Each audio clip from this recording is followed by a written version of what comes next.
Histoire de Marseille, c'est le podcast qui parle des petites histoires comme de la grande histoire de Marseille. Parmi tous les quartiers de Marseille, l'un d'eux porte un bien joli nom qui réserve des origines pas si évidentes, la Belle de Mai.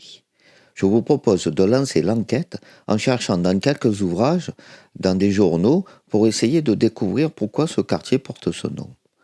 J'attaque avec l'évocation du Vieux Marseille d'André Bouillat-Ladarnaud, ouvrage de référence, mais malheureusement il ne parle pas de ce secteur de la ville. Le deuxième livre que je consulte, c'est le Dictionnaire historique des rues de Marseille d'Adrien Blaise. Même si l'ouvrage parle des différentes rues et non des quartiers en soi, je me doute qu'en cherchant des informations sur la rue Belle de Mai, je devrais en savoir plus sur le quartier éponyme. C'est bien le cas. Adrien nous apprend que la rue Belle de Mai est une rue du 3e arrondissement, classée le 16 juin 1854, d'une longueur de 657 mètres et large de 10 mètres. Adrien Blaise se sert du dictionnaire de Mortreuil, ouvrage publié en 1872 par Jean-Anselme Bernard Mortreuil, juge de paix à Marseille, membre de l'Académie de Marseille. Le dictionnaire de Mortreuil fait état de ce village mentionné dans un acte de J. Eyrick, le 2 juillet 1384. Un acte donc sans doute que J. Eyrick est un notaire, sans doute on y reviendra si on trouve d'autres sources qui le mentionnent. C'est une information importante quand on y apprend qu'il fait mention d'excellentes vignes, Vinéa Belle de Mai, Vinéa V-I-N-E-A, Belle de Mai M-A-Y. Très bien, le nom viendrait des vignes.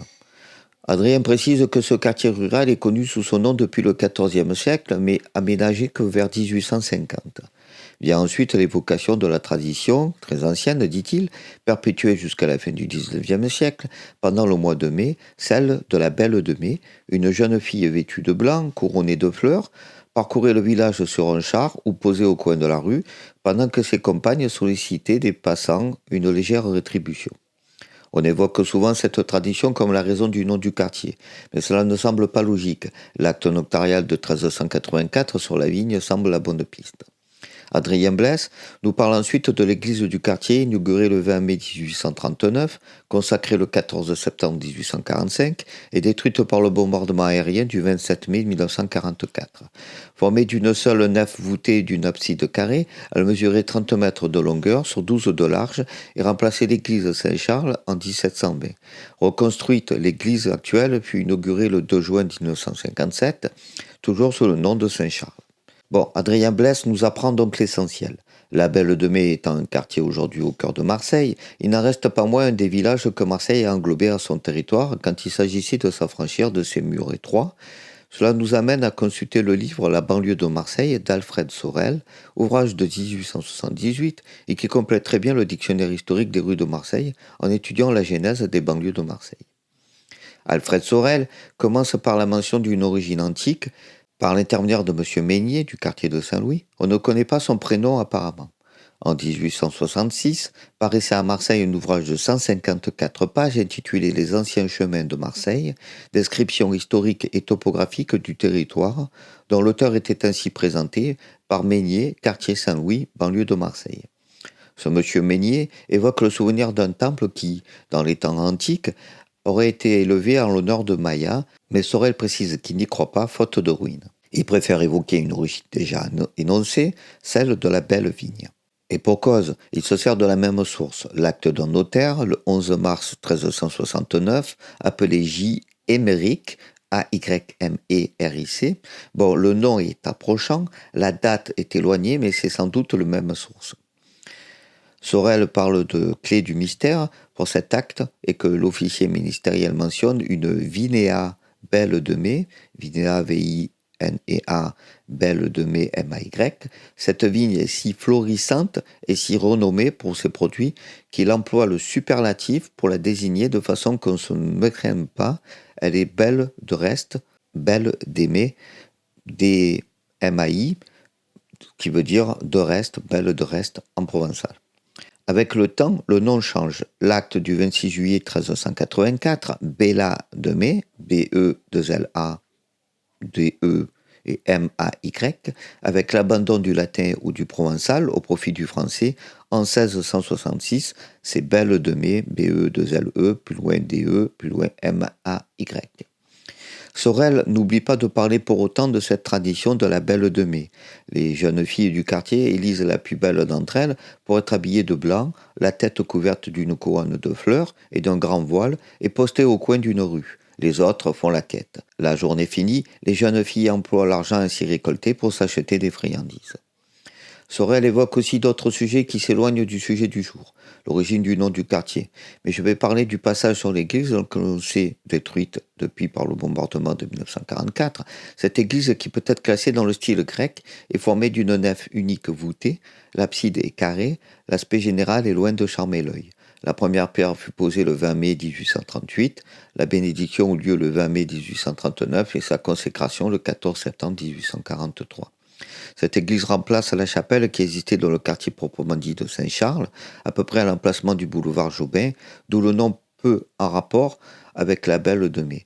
On y reviendra sûrement lors d'un épisode sur le quartier Saint-Charles ou de la gare du même nom. Souvent, la presse locale est une bonne alliée dans la recherche historique. Voyons quelques coupures de la fin du XIXe siècle. Dans le Petit Marseillais du 12 mai 1869, un article attire notre œil. Le quotidien évoque la tradition des Belles de Mai. Je vous le cite. C'est un article de Paul Bosc, Les Belles de Mai. On a à Marseille le respect des traditions antiques. Les coutumes du passé s'y conservent vivaces dans le cœur de ses habitants. De ces traditions, il en est une que nos fillettes célèbrent avec la plus religieuse fidélité, la fête du printemps et des fleurs. Le premier dimanche de mai, on voit à l'entrée des rues les plus fréquentées un siège orné de guirlandes et de rubans. Une jeune fille vêtue de blanc, portant une couronne de fleurs, est assise sur ce trône champêtre, auprès duquel on dresse souvent un petit autel. Une troupe de jeunes filles, vêtues elles aussi de blanc, forme sa cour et présente aux passants un bassin, en les invitant à donner quelque argent pour la Belle de Maillot, la Belle de Mai. Le produit est destiné à une collation. Nous avons cru être agréable à nos lecteurs en recherchant l'origine de cette coutume toute marseillaise. Ici, nous nous trouvons en face de deux versions différentes, donnant toutes deux une solution fort plausible, s'appuyant toutes deux sur des raisonnements fort spéciaux et ayant pour elles l'appui des gens dont l'opinion fait loi en ces matières. Nous nous bornerons donc à résumer rapidement ces deux versions en laissant à chaque lecteur la faculté de choisir celle qui lui plaira le mieux. Selon les uns, la Belle de Mai est un legs du paganisme. Quoi qu'eût pu faire le clergé, il était resté dans la Gaule méridionale divers usages religieux du paganisme gréco-romain qui s'étaient associés de vive force aux cérémonies du christianisme et en étaient devenus les accessoires obligés. Parmi toutes ces réminiscences païennes du Moyen-Âge, nous n'en mentionnerons qu'une qui s'attache au sujet que nous traitons et qui se relie à l'ancien culte de Flore. On adorait cette déesse à Rome et sa fête célébrée au commencement de mai par des jeux dont le scandale était devenu proverbial. On réunissait dans le stade toutes les courtisanes de la ville qui, un ordre et un signal donné, quittaient leurs vêtements et se mettaient à courir toutes nues. Cet usage s'est maintenu pendant des siècles dans plusieurs villes de la Provence, notamment à Arles. Dans cette ville, on célébrait les fêtes de la Pentecôte par divers exercices gymnastiques, des défis à la lutte, au saut à la course. Ces jeux se terminaient par des courses de filles publiques nues, auxquelles les magistrats décernaient des prix fournis par la ville. La même chose se pratiquait à Beaucaire. Ce fut à cet étrange alliage du sacré et du profane que la Belle de Mai dut sa naissance. Elle personnifia la déesse Flore, puis lorsque ces coutumes païennes tendirent à disparaître à mesure que s'éloignaient davantage de leurs origines, la Belle de Mai ne fut plus que le symbole de la fête du printemps et des fleurs. La déesse antique fut oubliée et la jeune fille au blanc costume ne rappela plus que la mère du Christ à qui l'Église a consacré le mois de mai. D'autres écrivains ont voulu chercher l'origine de la Belle de Mai dans la chronique galante du Moyen-Âge. Dans les temps où le capitainage était encore en vigueur, les jeunes gens qui en faisaient partie se rendaient dans la nuit du 30 avril devant la maison du capitaine et y plantaient le mai. C'était une perche entourée de verdure et terminée par un grand bouquet qui arrivait tout juste à la fenêtre de la chambre où couchait celui à qui on faisait cette galanterie. Il y restait exposé tout le mois de mai et chaque jour amenait un nouveau régal. Le même honneur était rendu aux principaux magistrats. Cet usage a disparu, mais il en est un autre qui a subsisté en partie dans plusieurs villages, le mai des amours. L'amant heureux cherchait le plus beau peuplier des environs, l'orné de rubans, de guirlandes, et aidé de ses amis, venait le planter sous les fenêtres de sa maîtresse. Les tambourins jouaient la sérénade et l'amant se retirait pour se divertir avec ses amis. Le mai érigé dans cette occasion était un signe de fiançailles, et le mois de mai étant regardé comme un mois néfaste, le mariage ne pouvait se faire que lorsqu'il était écoulé. La jeune fille ainsi choisie avait sur ses compagnes une sorte de supériorité tacitement reconnue, c'était le règne de l'amour et de la beauté, d'où le nom Belle de Mai. Qui a raison de ceux qui veulent faire découler cette tradition des fêtes de paganisme ou de ceux qui la regardent comme une des traditions de l'époque chevaleresque, c'est ce que nous ne saurions décider. Toutefois, notons avant de terminer que cette coutume s'est quelque peu modifiée de nos jours. Autrefois, la Belle de Mai ne se montrait que le premier dimanche de ce mois. Aujourd'hui, elle dresse son trône fleuri tous les jours, les dimanches comme les jours de fête, et les demoiselles d'honneur de cette reine du printemps s'acharnent avec une ténacité très peu poétique après les promeneurs qu'elle rançonne sans pitié. Les enfants qui ont en petit tous les vices des hommes ont en partage et à très haut degré encore l'amour de l'argent. Ils ont donc cherché à établir le plus largement possible cet impôt prélevé sur la complaisance et la générosité publique. Ils ont transformé en une tyrannique et vénatoire contribution ce qui n'était autrefois qu'une poétique légende. On notera que le journaliste ne parle que de la piste la plus sérieuse, la belle vigne, mais il est vrai que l'article parle plutôt de l'origine de la tradition de l'élection de la Belle de Mai, plus que de l'origine du nom du quartier. Poursuivons avec le Petit Provençal du 26 mai 1888, sous la plume de Antonin Paliès. Pour nous rappeler la tradition de la Belle de Mai, il évoque une autre piste, l'arbre de mai. Je le cite, les plus jolies coutumes, et surtout les plus poétiquement originales, s'en vont. Mais par exemple, le mois où s'épanouit le printemps, dont certains étymologistes cherchent l'origine dans la racine sanscrite ma, M-A-H, croître, nourrir, mais avait laissé à Marseille une coutume bizarre qu'on appelait la Belle de Mai. La Belle de Mai était une jolie et jeune fille comparée, dès les premiers jours du mois, des plus frais à Tours. Comme les madones vénitiennes, elle portait sur la tête une couronne de roses, un voile blanc entourait sa petite personne. On l'installait le 1er mai dans quelques coins des rues du quartier les plus fréquentés, dans l'encadrement ogival d'une porte. Une table garnie de fleurs fraîches lui servait d'autel et ses compagnes, gracieuses fillettes du même âge, arrêtaient les passants en leur offrant des fleurs au nom de la Belle de Mai, quémandant pour faire face aux dépenses de première installation un petit sou.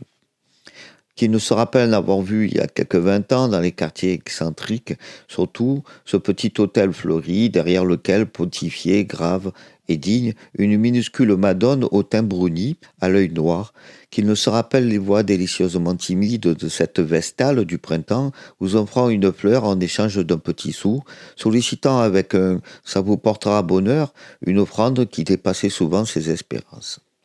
Cet usage a disparu, ou à peu près, toutes les tentatives faites pour le faire revivre ont échoué. Mais n'est plus le mois des roses et des belles. Nos Marseillais contemporains ont autre chose à faire que de prêter une attention quelconque à ces visages mutins qui leur offraient autrefois une fleur, un souhait et un sourire pour un petit sou.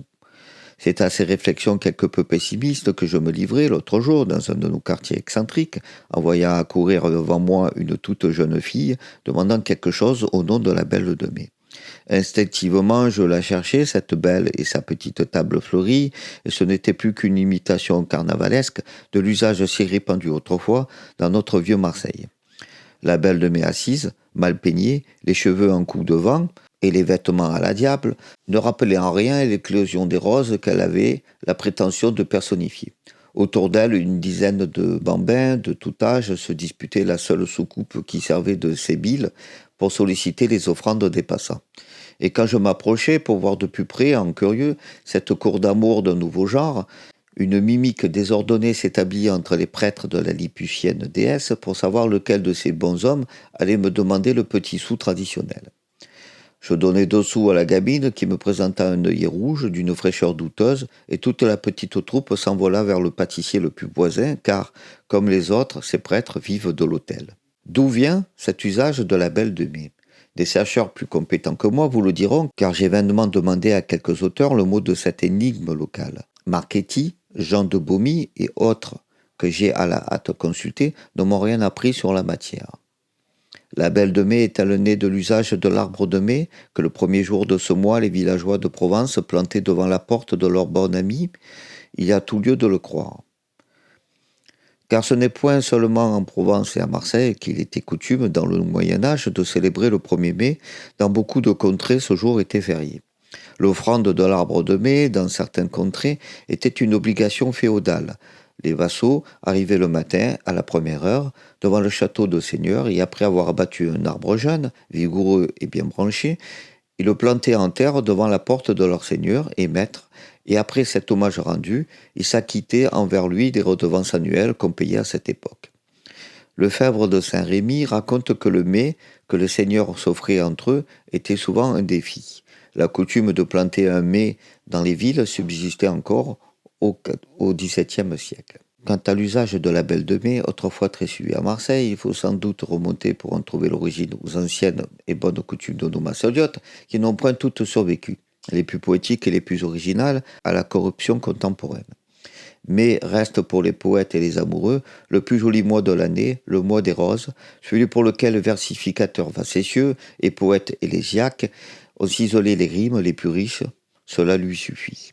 Nous voilà bien loin de mai, dont la robe verte est chaque jour plus ample, et de cette belle de mai qui, ingénument autrefois offrait des fleurs aux passants et transformait en gâteaux les offrandes reçues et donnait au nom des mois des roses. Les coutumes comme les dieux ont depuis longtemps plié bagage. Faut-il s'en plaindre? Faut-il s'en réjouir? Je n'ai pas le temps de répondre. Antonin Paliès. Bon, je crois que la messe est dite. L'acte notarial l'emporte sur les explications les plus bucoliques des belles de mai. Et si aujourd'hui cette vigne est bien oubliée, le quartier ayant perdu, comme bien d'autres, son aspect champêtre pour une ossature industrielle qui a fini par décliner également, ce n'est pas pour autant ces jeunes filles fleuries qui sont à l'origine du nom. Il y a encore plein d'histoires à raconter sur ce quartier, mais quittons-nous pour aujourd'hui. À très bientôt sur le podcast Histoire de Marseille.